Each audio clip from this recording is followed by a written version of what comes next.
Hello and welcome back to Roll On Gaming. That's right, no more intros in 2024. My co-host just asked me if we were doing an intro, and I said, no, that's so 2023. We are just starting things right off from the top. Welcome back to Roll On Gaming. My name is Kevin. Joining me, as always, is my brother Corwin. And Corwin, I know you're going to miss the intro, but it's going to be okay because we've got so much to talk about with Star Wars Unlimited, and I'm excited to be back sharing it with you. Yeah, absolutely. Let's not waste any time. Let's give the listeners what they want. Well, the listeners are here to listen to us yammer around for a little bit. So for those of you who are tuning in, who continue to tune in to our channel, I just want to say a heartfelt thank you. We do appreciate all the support as we get ever closer to March 1st for pre-releases. I mean, it does seem like after the game was announced, it really sped through 2023, and like, oh wow, we're already, in 2024, the year that we're actually going to get to play this game, and now things have inexorably slowed down, and I just want it to be March already so that I can get some of these cards in my hands. I know you feel the same. Yeah, we're getting there. I mean, we're basically a month out now. So after what has felt like a long slog, just kind of waiting for pre-release day, it's going to be here soon. We're about to finally get that chance to crack some packs and play some cards. Oh, and just that first pack opening. I can't even think about it right now because I'm going to get way too excited. We got to talk about some of these new cards that we've seen throughout the course of the last couple weeks since our last episode, because there's some really exciting ones in there, including one that may make your top 5 list of all the cards that we've seen revealed for Star Wars Unlimited to this point. But before we get into that, it is potentially Palpatine week here in Star Wars Unlimited. There's a lot of speculation that the reveal of the last leader that we're going to see potentially later this week is going to be Emperor Palpatine. We did see this sweet piece of art with Palpatine on his throne.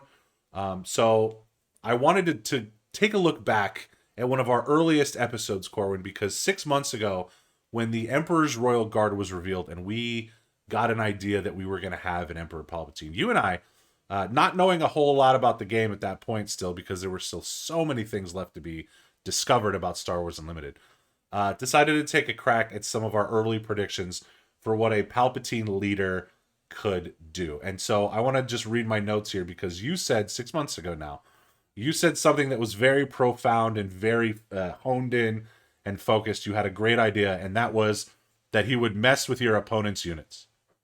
Wow. Yeah, great analysis there. Yeah. You also suggested that there was a potential that Palpatine could give extra traits to your own units. So I'm going to give you a mulligan here. I'm going to let you now, knowing what you know about Star Wars Unlimited, seeing every other leader so far that has been revealed for Spark of Rebellion, I'm going to give you another shot here. What is your updated prediction for what an Emperor Palpatine leader, if we get one, could do? Honestly, I don't know that I would necessarily change my stance a whole lot. I still think that he is going to be disruptive to your opponent in some way.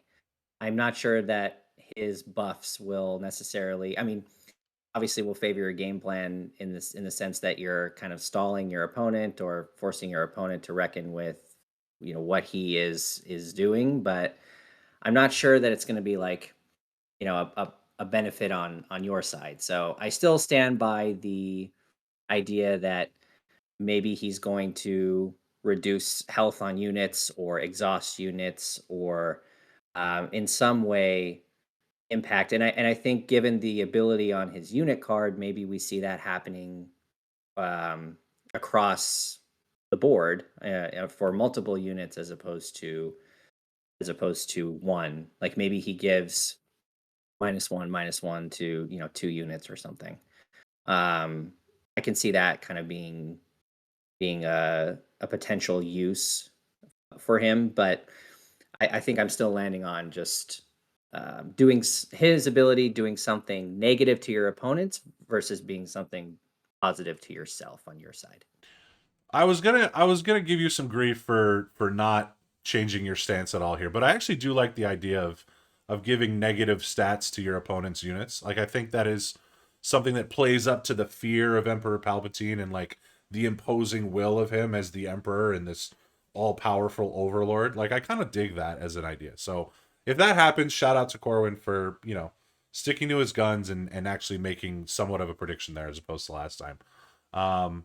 That would be really cool to see, and not something that, with the exception of Jyn Erso's ability, not really something we've seen in any sort of sense with the other leaders that we have at our disposal. So I kind of like that idea. My initial prediction was that Palpatine, again, because of his dominating force of will, would allow you to pay a cost to attack with one of your exhausted units and then defeat that unit, just overexerting them to the point of, defeat, just because he wants to just get that little extra bit out of his units. And I think I'm going to tweak that a little bit, because, again, I still like the idea that he treats all his units as pawns, right? But I wonder if there's a way that it could be done in a more unique and sort of cool setting. So what I came up with is this, right? So as an action for Emperor Palpatine, you can choose a friendly unit and an enemy unit and pay the cost difference between those two units and then defeat both of them. So you're using your unit to defeat the other unit. You're sacrificing that one to defeat the other. But in order to make it so that you can't just like sacrifice a Death Star stormtrooper to get rid of, an AT-AT, Devastator. that you have to, or a Devastator, right? So then you would have to pay the cost difference between them in order to make that more fair. So that's sort of what I came up with, and it's probably dumb, but I kind of like it. I don't think it's dumb. I can see that potentially being a good ability for him. I think the idea of, because we already kind of see the damaging units to further your objective archetype with Inquisitor, Mm-hmm. right? Mm-hmm. So it feels duplicative for him to have some type of ability like that. So Right. Thinking about more of a sacrifice line of play vis-a-vis Mahdi could be interesting. I just want to point out that you use the words duplicative and vis-a-vis in the same thought, and I'm a little intimidated by your impressive vocabulary. I think this is I think you are the Emperor Palpatine of this podcast at this point. So I'm just gonna. Oh gosh. We're just gonna move on. Can't predict what he's gonna do. So what does that really say about me? Yeah, there you go. That's true. So at any rate, if Emperor Palpatine is the last leader, it's going to be one of the most highly anticipated reveals we've had for this game. If he isn't, then we've just spent the last 4 minutes talking about nonsense, and thanks for coming along on the ride with us. But all signs point to Palpatine, and we'll see what we get as a result. But let's get into talking about some cards that we did see for sure. And since we're on the topic of leaders, let's discuss Chirrut. So Chirrut Imwe was the last heroism leader that we got to see. It was the blue rare heroism leader. So Chirrut Imwe, vigilance, heroism. The action on Chirrut's leader side is that you can exhaust Chirrut to give a unit +0/+2 for this phase, so giving a little extra HP just for the phase. And then he deploys at 5 resources, which is very cool. And when he deploys, you get a 3/5 force rebel. And during the action phase, this unit isn't defeated by having no remaining HP. So what that means is if you deal 5 damage to Chirrut, he doesn't go away right away. If you deal damage to Chirrut in excess of that 5 HP, that excess also goes on Chirrut. So Overwhelm doesn't work against Chirrut. Any when defeated abilities don't work against Chirrut. He sticks around, which is really cool, considering you're going to want to, make sure that you at least get something out of him before he goes away. And then opens up so many other possibilities with other cards in your deck. Corwin, what do you like about Chirrut here? Well, just to put a bow on that last thought you were sharing, Kevin. So the ability is that he can't be defeated by having no remaining HP. Yes. So what is the interaction then with a card like Takedown, since he's got the 5 health? It's not technically putting damage. Is he still defeated? So Takedown is still the card that defeats him. And cards like that just say defeat rather than deal damage, those will still get Chirrut. But any card that defeats by dealing damage, you're still sticking around to the end of the round. Yeah, makes sense. and good to clarify for our listeners. So I think Chirrut is a card, for me anyway, that upon first glance didn't really seem like much. And I think he still is probably below some of the other leaders out there, but he's growing on me. I think the option to give a unit 2 free health every turn is quite good. Um, something that for a lot of these leaders having 1 cost abilities, the fact that his can just activate for an exhaust action to me seems decent. And then seeing what kind of triggers you can get with other force cards in the game and even rebel cards in the game, and being able to have a target for those that is pretty reliably going to stick around, at least for the round that he's out initially, is interesting too. So I definitely am curious to play with some of those interactions, um, and you know having the ability to potentially just load him up in 1 round and have him wreak havoc, even if he ends up taking the bucket at the end of the phase. Like, I don't know, there could be something to that. So again, don't feel like he's a super strong option, but do feel like he's better to me now than when I first looked at him initially. Yeah, and I think one of the best parts about him is his deploy on 5, right? Because I think we've Mhm. seen with some of these leaders that have had a lot of success early on in preliminary proxy testing, things like Sabine, Boba Fett, Leia, getting your leader out earlier is better. And even if it's not something that sticks around for long, the difference between deploying at 5 and deploying at 6 is actually a lot larger than just the span of the 1 resource cost. Which is why when you're playing with something like Luke or Vader that deploy at 6 and 7, it's so important to try to get some ramp or to find a way to get them out earlier. And that's why Green Luke and Vader Luke, Green Luke and Green Vader have had, so much, have been so popular. Because with things like resupply, with things like the super laser technician, you're able to potentially get these massive leaders out earlier and stay closer to on par with your opponent. So I think, again, having another leader that deploys at 5 is something that can really be built upon. And then all the things you mentioned about his ability coming into play. I think Chirrut's definitely worth some experimentation, and it's one that I'll probably take a look at when I feel like dabbling in heroism, which may not be too often, but especially him having the force trait. Um, I do think having the force trait is going to be something that really proves beneficial for him. I totally agree. I think the redeeming qualities of this card for me are the fact that he's a force user and the fact that I wouldn't sleep on that 2 free health. Yeah. So something tells me that that is actually going to mean something, Mhm. um, as part of his strategy, and so I'll be curious to see what that is. Well, if you have a sentinel, floating around that you want to make sure either survives long enough to have to eat 2 attacks or something to that effect, that extra 2 HP could really pay dividends. And since we're talking about sentinels, you can't have Cheer It without Baze, right? So Baze Malbus arrives. Um, Interesting that Baze is only a vigilance card and not a vigilance heroism card, but at any rate, Baze is a 4 cost ground unit that is a 2/5 fringe card.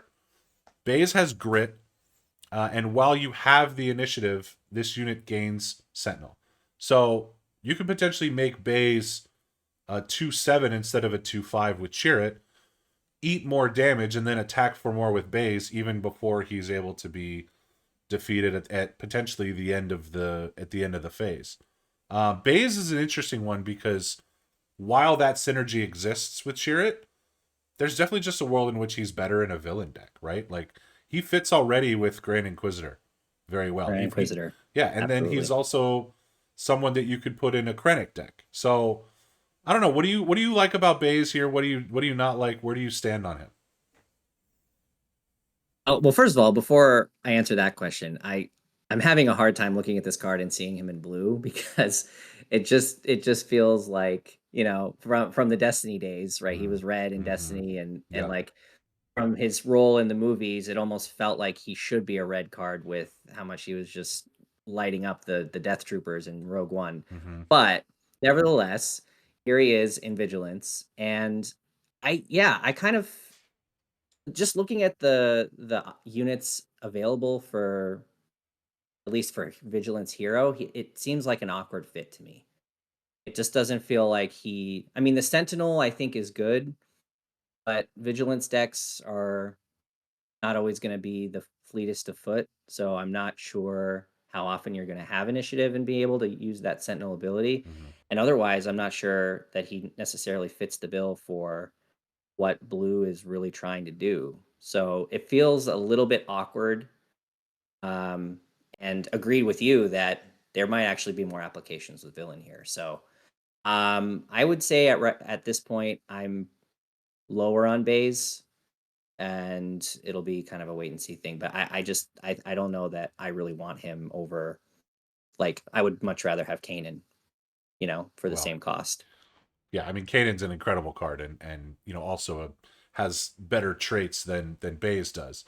So Right. so that plays a lot into it. And when I see a great unit now, I always think of what ways could I deal damage to that unit myself to get the most out of its Mhm. ability.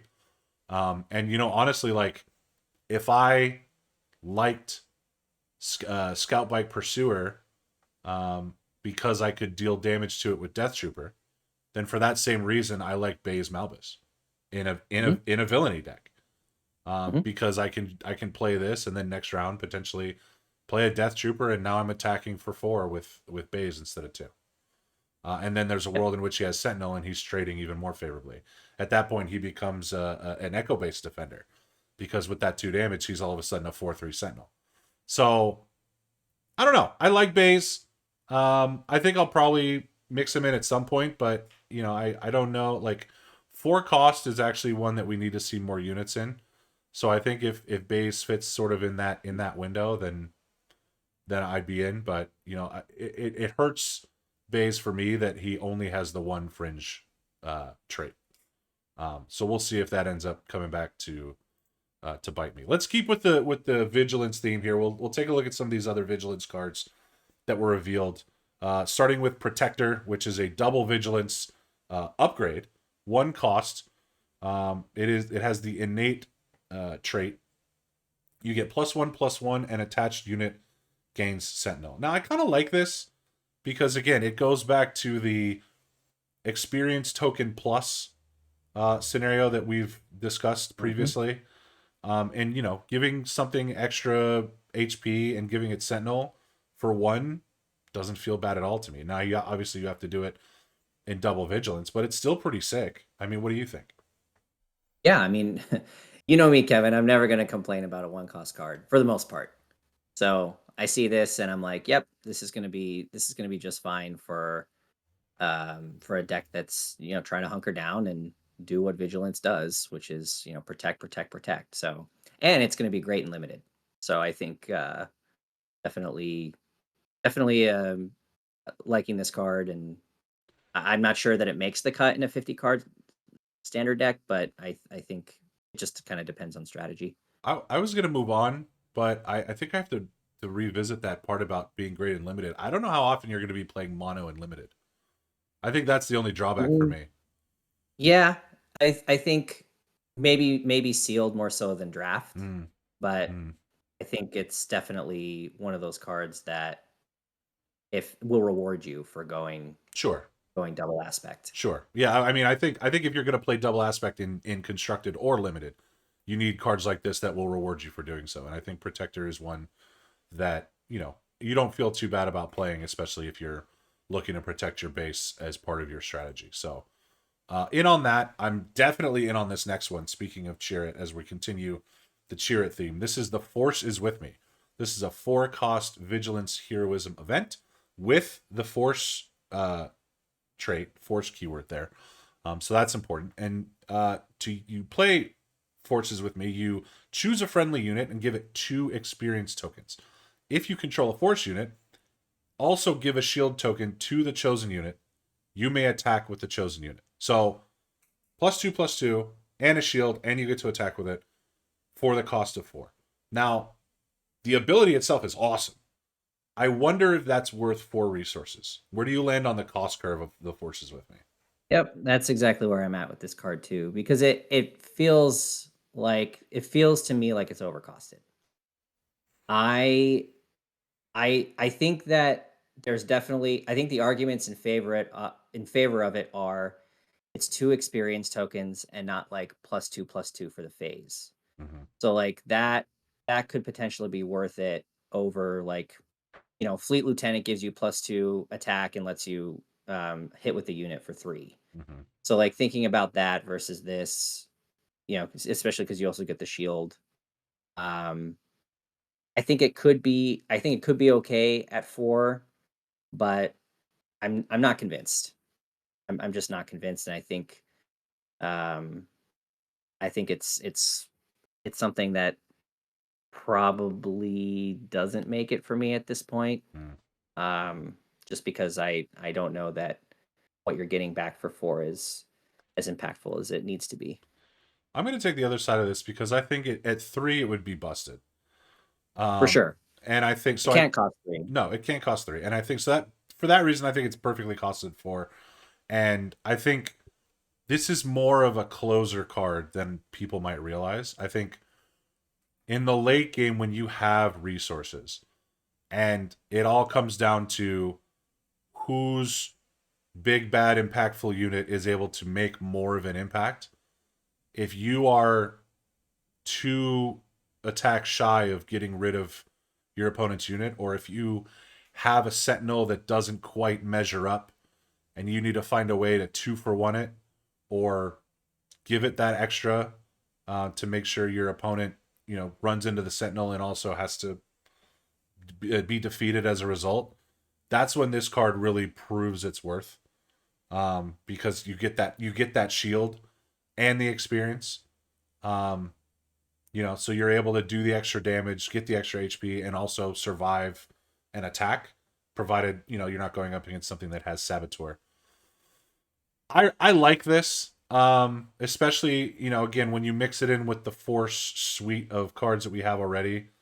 Like Mm. blue heroism with Force is really starting to look formidable, if you will.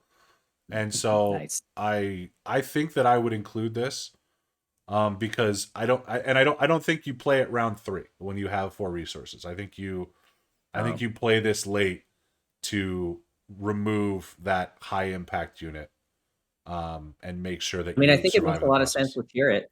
Yeah, Chirrut's on the art, like yeah, your opponent does their 5, they think they're getting rid of him at the end of the phase, and then you throw this guy down and now he's living on. that's a very good point.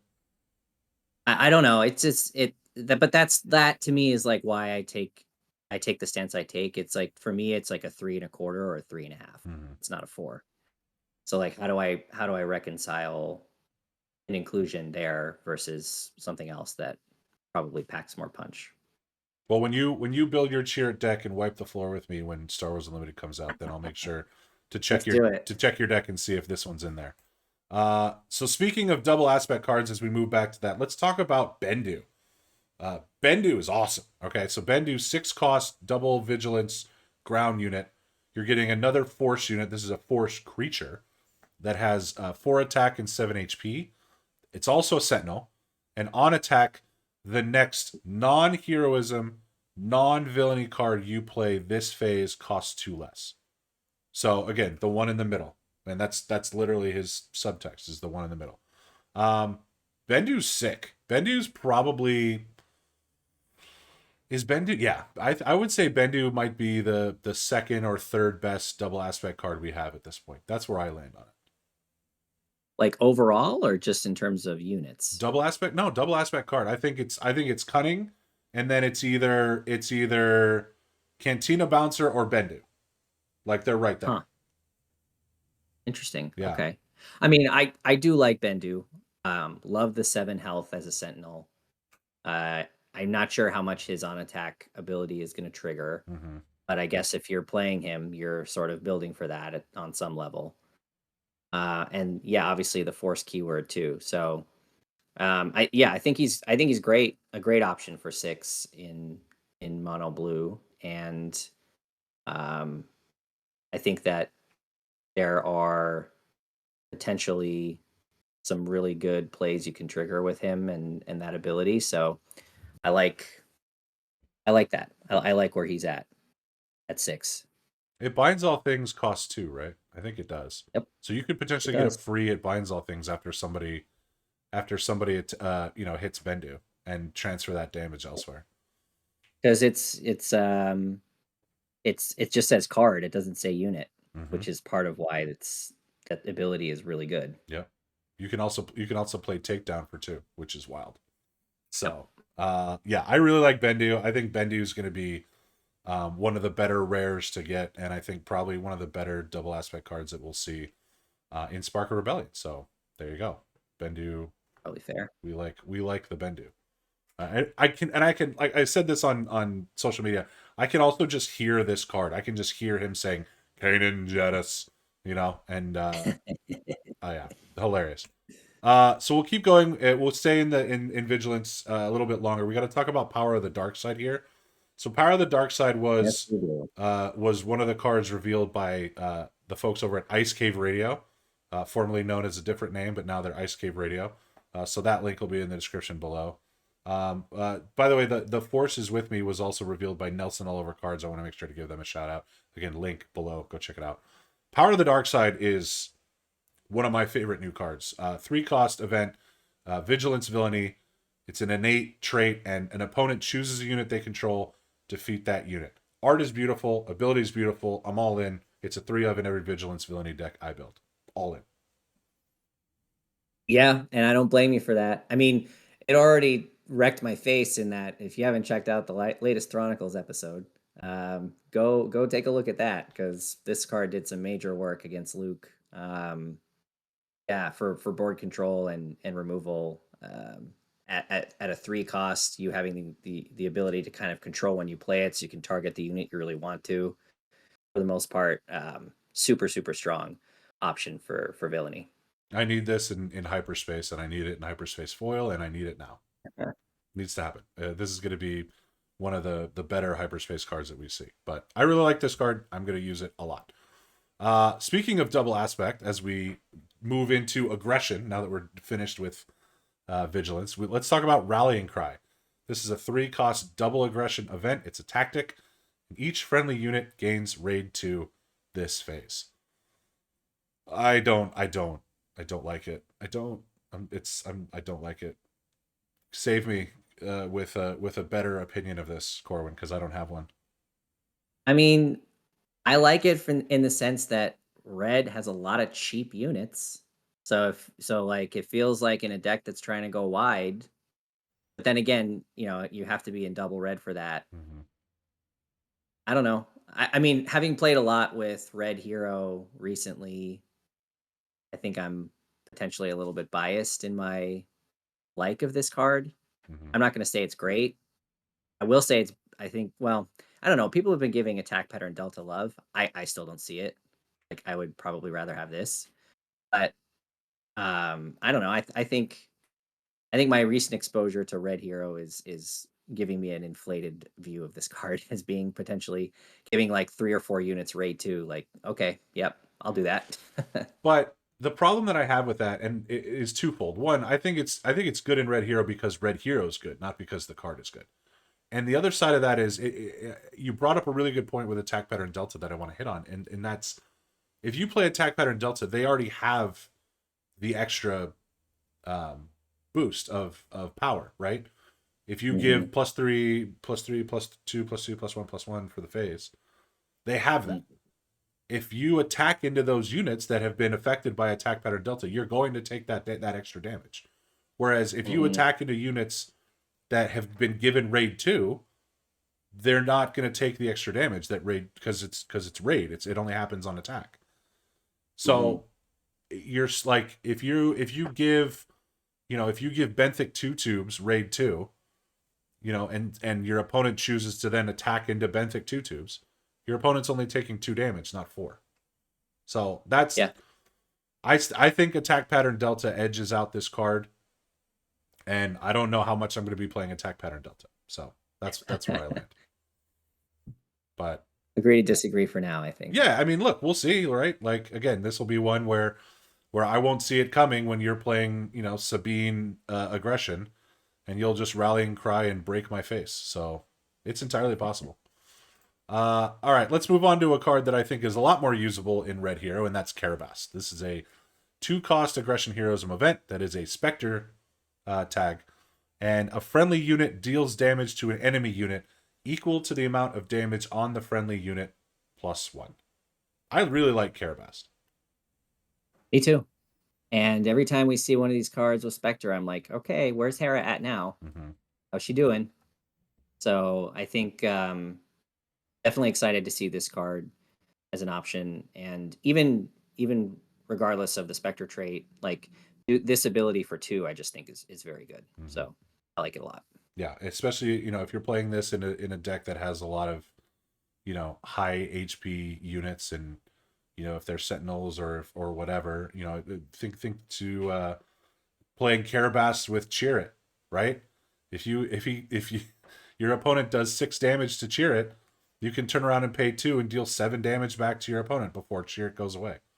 Like Carabas in Cheer It, I think is really good, and Carabas in general, I think Red Hero was looking for a little bit more removal, and Hera specifically was looking for a little bit more removal, and both got it with this. It's unfortunate that's a little more conditional because you have to have the damage static on a unit to be able to use it, but for 2 costs, I like it. I think Carabas will see some play. Occupier Siege Tank is a mouthful. So we'll get that in here. Occupier Siege Tank, 5-cost ground unit in aggression. You're getting a 5/4 Imperial vehicle tank. Despite the fact that it's an Imperial, it is not a villainy unit, and it's a grit unit. So this unit gets +1/+0 for each damage on it, which sounds great in theory, but with only 4 HP, that's going to be a tough sell for me. Yep, I agree for the same reasons. Like, grit, you want higher health. 5 cost for 4 health has felt bad on other cards and definitely feels bad on this card. So not a huge fan. Solid and limited though. I'd take this in limited. So there's always that. Let's talk about Wolffe. Wolffe was one of 2 cards revealed by the Nerd Shelves, link below. Wolffe is a 2-cost aggression ground unit. You're getting a 3/2 fringe clone, which the clone trait there is interesting for future sets, I think. Mm-hmm. Absolutely. Wolffe is a saboteur, and when played and on attack, bases can't be healed for this phase. I like the idea of a round 1 saboteur that has 3 power. I like that idea a lot. Especially in a deck like Cassian, for example, to immediately activate card draw right off the rip if you have the cost curve that allows you to do that. Does this find a home in anything else? Potentially Sabine. I mean, Corwin, have you been playing Wolffe in your Red Hero testing there? I have not. I think I see him more as a sideboard card. Mm-hmm. Just because I think you've got other options for 2 that you want more, depending on what archetype you're going with. I do like the 3 power saboteur a lot, but I'm not sure it's enough for me to throw him in there. Mm-hmm. He's not a rebel, so I don't love him for Leia. And yeah, I just think that his ability is a little niche. So he's not main decking for me yet. But he's one of those to keep an eye on, I think, for the future. Yeah, and especially as we continue to see decks like Krennic, or any sort of vigilance decks that have the ability to access restore and healing. As we see those decks continue to flourish, then maybe Wolffe goes from a sideboard card to a main deck card. But sideboard's a great place for him, especially because he can be in both your heroism and villainy decks. So yeah, it'd be interesting to see what happens with Wolffe, and especially when we get more clones, which is very exciting. All right, so we have finished with the aggression section, let's move on to a brief cunning section. We got to talk about Jabba the Hutt, and Corwin is going to give us his impression of the Phantom Menace pod racing announcers announcing Jabba the Hutt. So Corwin, take it away. Jabba the Hutt. I didn't think you were actually going to do that, and I love it. All right, that's fantastic. Jabba the Hutt. This is a 4-cost ground unit that is in cunning and villainy. Jabba the Hutt is a 2/8 chonky boy underworld hut. Each trick event you play costs 1 resource less, and when played, you can search the top 8 cards of your deck for a trick event, reveal it, and draw it. Put the other cards on the bottom of your deck in a random order. Now, there are 4 trick events that you can use this with so far. Let me see if I remember them off the top of my head. There is Asteroid Sanctuary, Waylay, Shoot First, and Bamboozle. So, Jabba the Hutt, interesting. Okay. Interesting card. 8 health is obviously fantastic. I don't know if this makes it into the final 50. Obviously, if you're running 3 out of those 4 trick events, then you probably consider it. If you're playing Jabba in blue and you have a way to give Sentinel or maybe even entrench Jabba, maybe you consider Jabba. But aside from that, I don't know. What do you think? I like him because all of those trick cards you mentioned, which, by the way, while I'm doing silly impressions of Star Wars movies, Kevin's memorizing the unlimited card pool. So there you go. Who's the better host here? I don't know what to tell you. Not even a question. But the trick events that you listed are all events I want if I'm in yellow. And so for me, that's what makes Jabba interesting because I'm probably already including those cards anyway. So now if I have the ability to potentially discount them and go find them easier, I like it. That's really all he's going to give you because, with 2 attack, your opponent, I don't think they really care that much that he's on the board, unless, like you said, he gets beefier or gets Sentinel or something.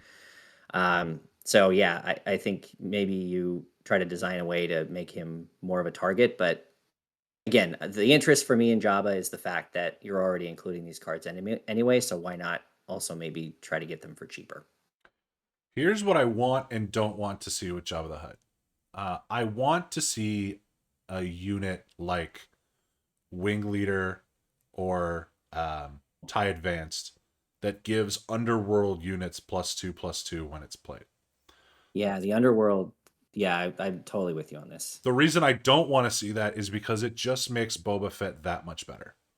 Yeah. And Boba Fett, both leader and unit, with a card like that, is very scary. Yep. I 100% agree with this take. So we'll see if Jabba ends up in some decks. I put him in my Thrawn decks for a while, and doesn't seem to be doing a whole lot there. So we'll see. Let's continue with everybody's favorite little murder droid, Chopper. Chopper is a 1-cost ground unit in Cunning and Heroism. You're getting a 1/3 Rebel Droid Spectre. And while you control another Spectre unit, this unit gains Raid 1. On attack, discard a card from the defending player's deck. If it's an event, exhaust a resource that player controls. Now, this is the other card that was revealed by the folks over at Ice Cave Radio. And Corwin, you really like this card. Tell us why.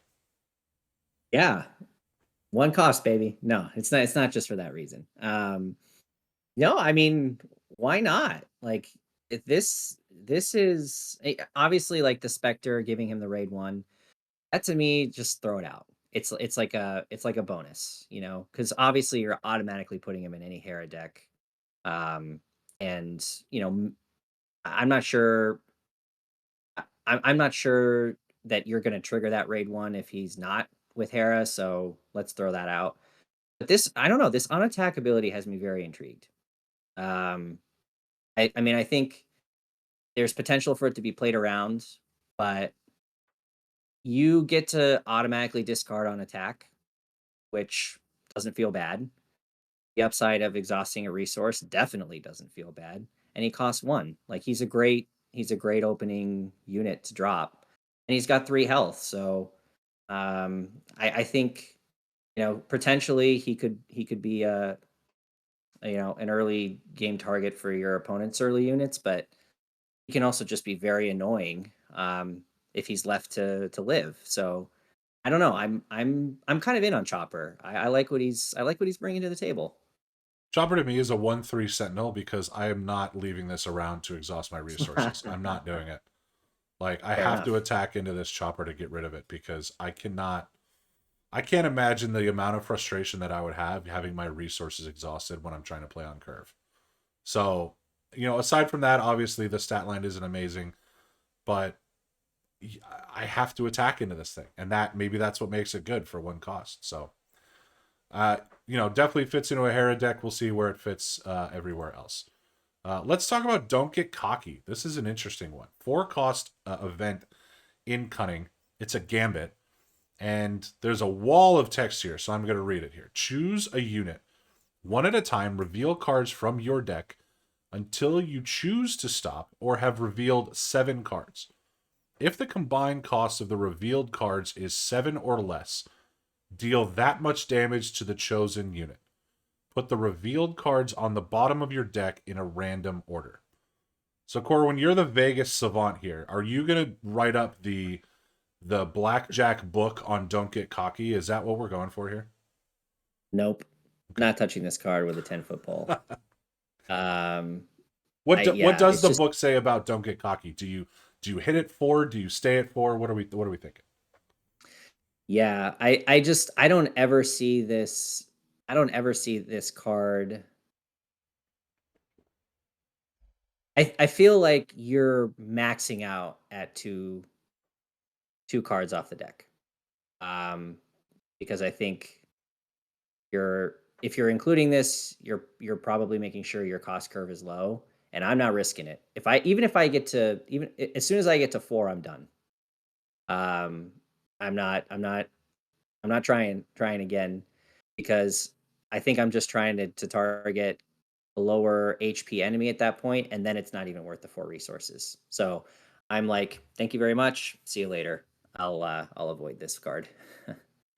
Yeah, I mean, it's gonna feel pretty bad when you get nothing out of this, or if you get anything less than 5 out of this, because you could have just played open fire at that point for 1 Yep. resource less. Um, Weirdly, it synergizes kind of well with Grand Admiral Thrawn because you know what's at the top of your deck. And it is a neutral quote unquote card. But I'm not putting it in Thrawn. Yeah. So Nope. cool idea though. Could make for a really fun moment. But I don't know constructed wise. I don't know. Let's talk about the Gamorrean guards. This is a 4 cost ground unit in Cunning. You're getting a 4/4 underworld unit, and while you control another Cunning unit, this unit gains Sentinel. So conditional Sentinel, on curve, sort of like a cell block guard's a 3/3 Sentinel. This could be a 4/4 Sentinel. Obviously to get rid of the Sentinel, all your opponent has to do is get rid of the other unit, but that would have to be done with an event or something. If this one has Sentinel, so I don't know. It's nice. Again, this is another card that would benefit from Underworld buffs, which we may not see in Set 1, but we'll likely see in Shadows of the Galaxy. I don't know. Where do you land? I think it's fine. Yeah, I think it's like right in the middle of the pack on average. What a 4 cost unit probably should do at a baseline. you're gonna be So really stoked to see this in limited. yes, definitely. But beyond that, it's just fine. Yeah, if you really need Sentinels for your Cunning deck, then throw it in. If not, but again, the 4 cost threshold is an interesting one. So maybe there's a world in which Gamorrean guards have some spots to shine. Let's go ahead and continue with a single aspect heroism unit. I should point out that Gamorrean guards were revealed by, I'm going to butcher this name, but I think it's Geekbecois. I don't know. Seems cool. So check them out in the link below. And this regional sympathizers card was revealed by a channel that I will not even begin to try to pronounce, but that link is also going to be below. So good luck. Regional sympathizers, 4-cost heroism ground unit. You get a 3/4 rebel with restore 2. Seems a little bit overcosted to me. The restore is cool, but the art's probably better than the card, I think, for me. Yes. Yes. I think I land on the same place with you here. It's like fine as a 4-cost option if you need restore, but not great by any means. Eventually we'll be able to just, after a couple sets have been released, we'll be able to just play an all single aspect heroism deck. And this is going to be great with Dodonna and a bunch of other stuff out. Like, you can wing leader this and all that, but beyond that, again, with the restore though, another great limited card. So excited to see that. Not many restore 2 cards in the game yet. So No. I mean, it's that is interesting. No, it's a static restore. It's not a conditional restore. It's just there. Right, so exactly. There's a place where that shines. Confiscate. It's our second aspectless card. 1-cost law event. Defeat and upgrade. Plain and simple. If this isn't in every sideboard in some capacity, I don't know what we're doing. That's fair. Yeah. I think that's fair. I'm not sure that it's definitely not going to have universal application. So very, very niche, but very powerful for one if it can, if and when it's allowed to do the things that it wants to do. Yeah, and to be fair, like, it may not go into sideboards with aggression cards, right? Because aggression is the defeat upgrades aspect so far. So like, if you have, the units and the other red cards that defeat upgrades when they are played, then maybe you don't want Confiscate. But if you aren't playing in red, then this is a great way for 1 cost to get rid of that shield that Luke just put on a unit, or get rid of the Jedi lightsaber that they just played. So I could see a world in which Confiscate is definitely a really popular sideboard card. Yep. Feels a lot like what something like Sabotage used to be in Destiny, where it's just like, right, if the meta is upgrades, then you love this card at 1. It's a fair point, but it's pretty niche otherwise. All right, here we go. Now we're talking. Alliance Dispatcher. Let's do it. So this one, speaking of shields to put on a unit with Luke Skywalker, Alliance Dispatcher is definitely a great target for that. 1-cost ground unit in command heroism. You get a 1/2 rebel that has action. Exhaust it to play a unit from your hand. It costs 1 less. Corwin, I'm going to let you have the floor because you clearly are all about this card. I do like this card, but that's, again, it's like playing so much Leia recently. It's just like screaming, yes, yes, yes, let's go. Who cares if you're exhausting it for its ability? It's only hitting for 1 anyway. And getting, trying to get wide and getting cheaper units to try to get wide seems like a great idea to me. So I'm not sure that it belongs, and like you said with Luke too, I'm not sure it belongs in every hero command deck, but there are definitely molds where I'm going to very much want this card. I love the idea of like, especially with Luke, and others have talked about this before, so this is not anything out of the ordinary. By the way, Alliance Dispatcher, also by that same content creator who I will not be able to pronounce. I like the idea in Luke where maybe not just Luke, but all the leaders that have a resource cost tied to their ability, so that when you have the floating resource that is saved by the Alliance Dispatcher, you have something to do with it. So in Luke, it's the shield. In Cassian, it's the card draw. Things like that, I think, are really going to make this Alliance Dispatcher a lot more valuable, and a lot more of something that your opponent's going to want to get rid of, so that you're not able to continue to be playing above curve here. So I like it for that reason. I think it's really good. Obviously, it is not going to be sticking around for long if your opponent tries to get rid of it. But I like that we have now the heroism version of Super Laser Technician. I think that's really, really I mean, cool. even if you drop it round 1, and are able to get initiative and use its ability right away, it's now paid for itself. I mean, it doesn't even matter if it dies at that point. Like you've basically he's done his job, and then anything you get beyond that is icing. So Sure. yeah, I'm here for it. I'm Sure. here for it. And maybe there's a world in which if you have it round one and you have another option, like maybe you don't play it if you don't think you're going to have initiative.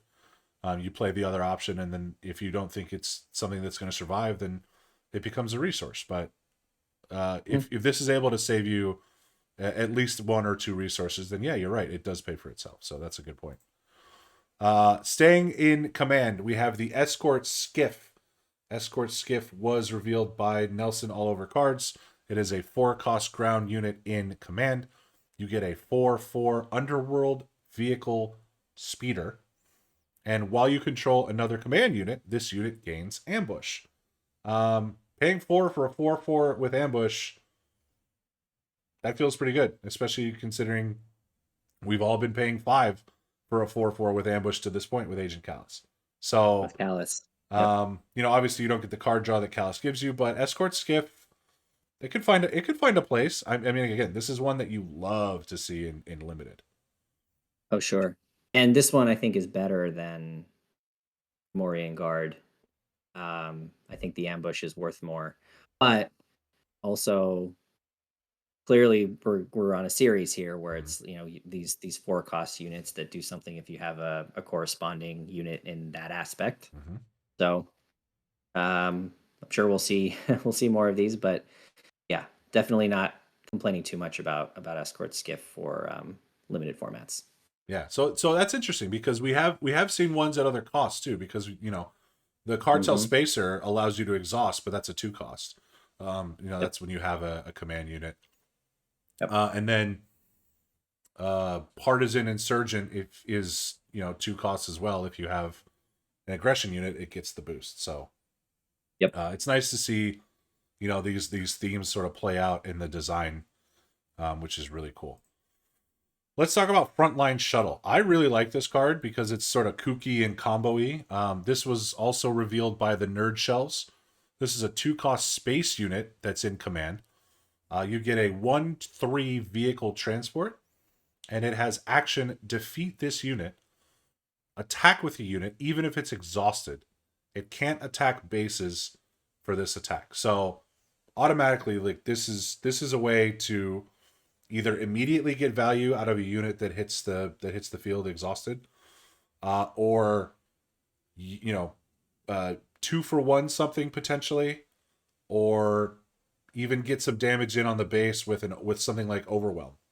Frontline Shuttle, I think, is one that's gonna open up some tricky plays, and seeing some tricks in green is what I like to see, because I really like command so far in Unlimited. But I think Frontline Shuttle's got some stuff up its sleeve. Where do you land? Yeah, I would agree. I think you can definitely kind of play around with it to where it can have an impact. I like that it gives the ability to attack in the sense that you can trigger those one attack abilities off of it too. Mm-hmm. So I think there's a way to sort of make it to where you're setting up combos that are unique and at 2 cost. Hard to complain about that, having that upside. Just play this round 1 and then leave it on the field for 8 more rounds until you can play Devastator, and just overwhelm your opponent with Devastator as soon as it drops. That's the plan. That's Sure. the secret spice. You're welcome. You're welcome, everybody. We solved the meta. Awesome. Speaking of big green units, we got to talk about the Reinforcement Walker here. Ground unit for 8 cost in command. You're getting a 6/9 vehicle walker, which is nice. And when played or on attack, look at the top card of your deck. Either draw that card or discard it and heal 3 damage from your base. So every time it attacks, theoretically, 3 damage healed from your base. The only thing that upsets me about this card is that it doesn't have the Imperial trait. Like, I understand. Okay, rant incoming. I'm sorry. I understand to a degree why there are Imperial units that are neutral, right? So Yularen, he was part of the Republic and now he's part of the Empire. So there's some crossover there that would make him neutral. Great, awesome. Callus explains itself. Great, awesome, sweet, love it, cool. Reinforce. It's an AT-AT, bro. Like it's literally an AT-AT. Like it's literally the AT-ATs that were attacking the rebels on Scarif. Like this has to be an Imperial. Like it has to be an Imperial. It's not, and I'm gonna get over it eventually. But like the fact that it doesn't have an Imperial trait means I can't use Tarkin with it. I can't use TIE Advance with it. I can't use Snowtrooper Lieutenant with it. The list goes on and on and on. Like, bro, I wanted this to be an Imperial and it's not, and it makes me sad. But all that aside, I really like this card. So there's that. Yes, and so do I. I think it's I definitely of the AT-ATs that we've seen, I think this might be my favorite one. How dare you, sir? How dare you disrespect the AT-AT suppressor like that? No, not really. It might be the best. I mean, I still am partial to the Blizzard Assault AT-AT. Yeah. Even though it doesn't have a when played, like this one does, which probably makes it better. Just off rip. But yeah, it's hard to argue with that, honestly, if I'm looking at it objectively. I like the idea of giving this ambush with Piet and healing 6 damage from your base. Yes. Love that idea. And now we come to the final card reveal of the day, which was the second card revealed by the folks over at Geekbecois. I apologize if I'm butchering that name. We have Rukh. So there he is. Speaking of Imperials, this is actually an Imperial, so make that make sense. But this is a 5-cost ground unit in Command and Villainy. For that 5 cost, you are getting a 3/6 that is shielded. And when this unit deals combat damage to a non-leader unit while attacking, defeat that unit. Doesn't matter how much HP they have, doesn't matter if they're shielded. And actually, it does matter if they're shielded, because if they're shielded, then no combat damage is dealt. No combat damage. Yep. Let's rewind that. Let's rewind the tape a little bit and just scrub that part of it out. But it doesn't matter if you're attacking into a big old Luke Skywalker or one of the aforementioned AT-ATs. If you are dealt damage in an attack by this unit, you are being defeated as a defending unit. So this seems really good. Yeah, I mean, how can you not say that it's really good? I mean, he just to like immediately take something off the board. Of course, he's got to survive until he can attack, but the shielded helps with that, and then he only costs 5. Like I think about him, and I think about Dooku at 7. I don't know if this is a fair comparison. Okay, but Dooku comes in shielded. Dooku deals his damage when he comes into play, which sometimes can take a unit off the board as well. But like the ability to get that 2 rounds sooner. Well, I guess 1 round sooner because I don't know. He's a 5 cost, so like you could potentially ambush him in with what's that base? The Energy Conversion Lab.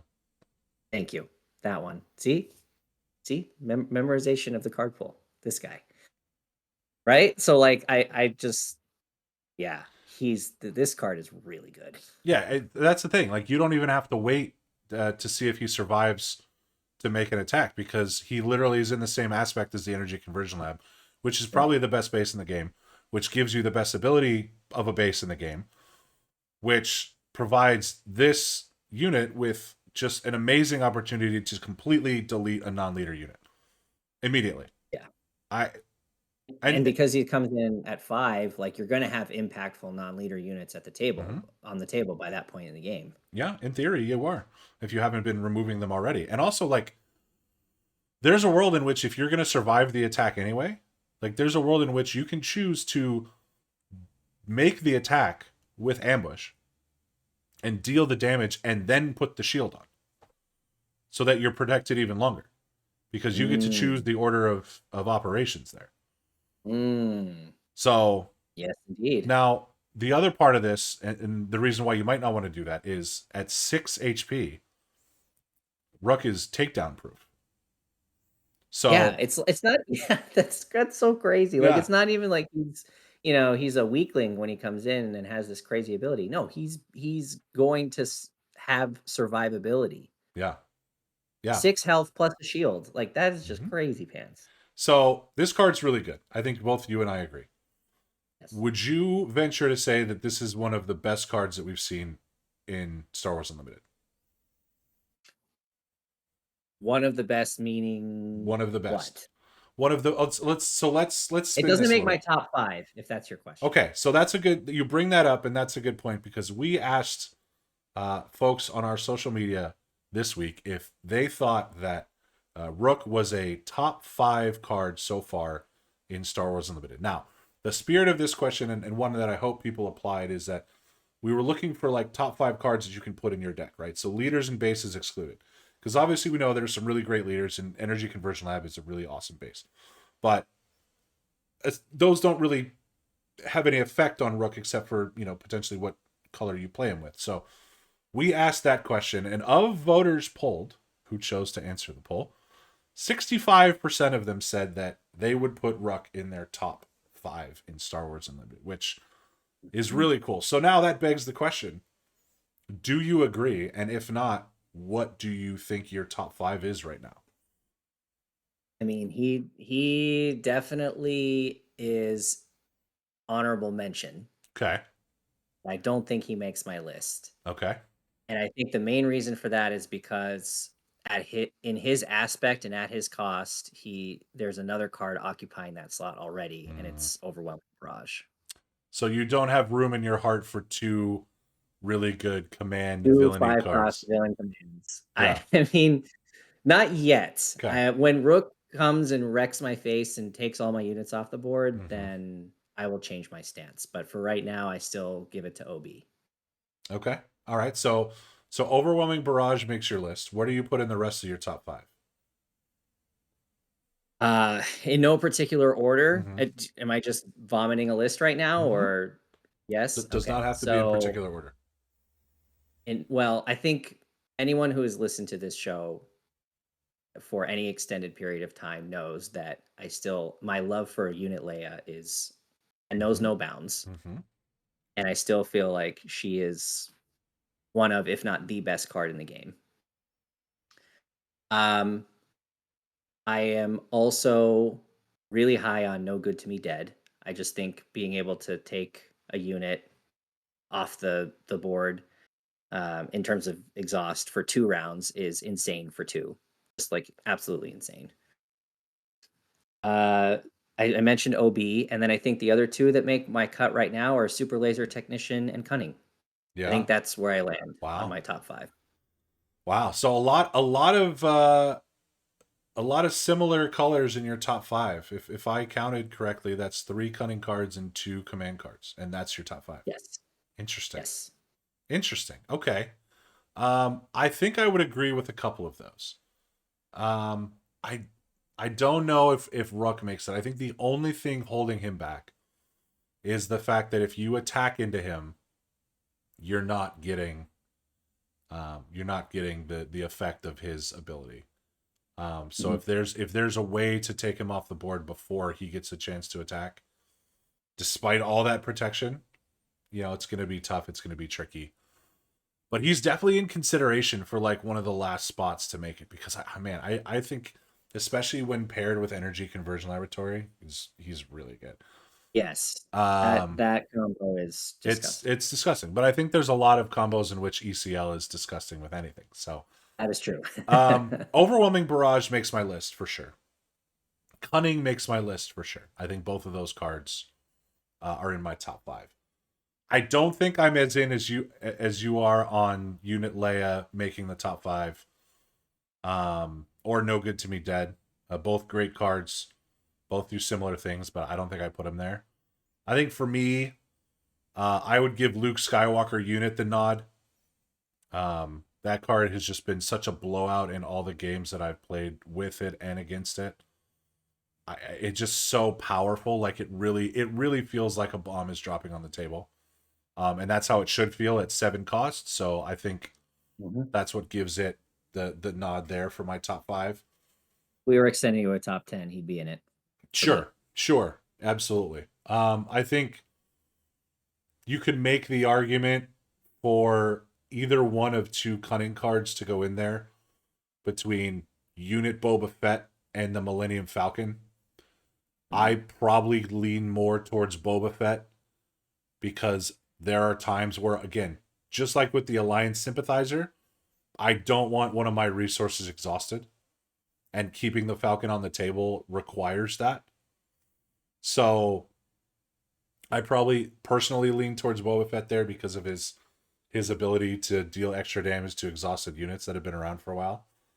And then there's that 5th spot, the 5th spot that I just don't I don't know that I have an answer for, because it could be I took a list of the best of the rest, and so the other ones that make my list are Jedi Lightsaber, Rukh, Super Laser Technician, which you mentioned, Takedown, the aforementioned Millennium Falcon, and then one that I still like, despite it being one of the earliest reveals, and that's Obi-Wan Kenobi. I mean, I really like Obi-Wan. I don't know if he's top 5 worthy, but like Sentinel, card draw, experience, good cost, good HP. It's just a solid unit that you hate every time it plops down on the board in front of you. So I think if you had to put me on the spot and pick a 5th, it's probably Jedi Lightsaber, just because, again, that card's awesome. It's the best upgrade that we have by far, in my opinion. But you know, if you got a Jedi lightsaber on and you get attacked by Rukh, you Jedi lightsaber's gone too. So it remains to be seen, you know, where that'll end up in the overall hierarchy of cards when we have the full set revealed, which we're not far off from, because it's almost February. It may be February by the time you're listening to this. We have prattled on for too long, but before we go, I do have to give one final shout out to a content creator who we did not mention, who revealed some cards on this list. Tom and Taha actually revealed the Reinforcement Walker, Confiscate, and Don't Get Cocky, so I want to make sure I shout them out. Make sure to check out that link in the description box below. And that is going to do it for us for this episode. We are so excited to see that final leader that we think is going to be Palpatine. So excited to see the rest of these cards, and so pumped that in just about a month we're going to be cracking packs and playing games. I can't wait. I cannot even fathom the amount of just sheer anxiety and excitement and joy that I'm going to have the night before. Just before the pre-releases, I blocked out 2 weekends in a row from my schedule just to go to every pre-release and every release event that I can to get my hands on more of these cards and play games in the community. I think it's going to be really, really exciting. And Corwin, I hope that you can join me for as many of those as possible. Yes, I hope so too. And the excitement is definitely continuing to build. You're getting closer and closer to full card pool being revealed. Mm-hmm. There are a lot of cards, I think, in this month of January that were okay. And there were a couple standouts. And that kind of feels like it's, going to be par for the course for the rest of the way here. But yes, share your enthusiasm on Palpatine, share your enthusiasm on getting into the community and playing. And has been good to chat again with you, Kevin. Well, hey, we're almost there.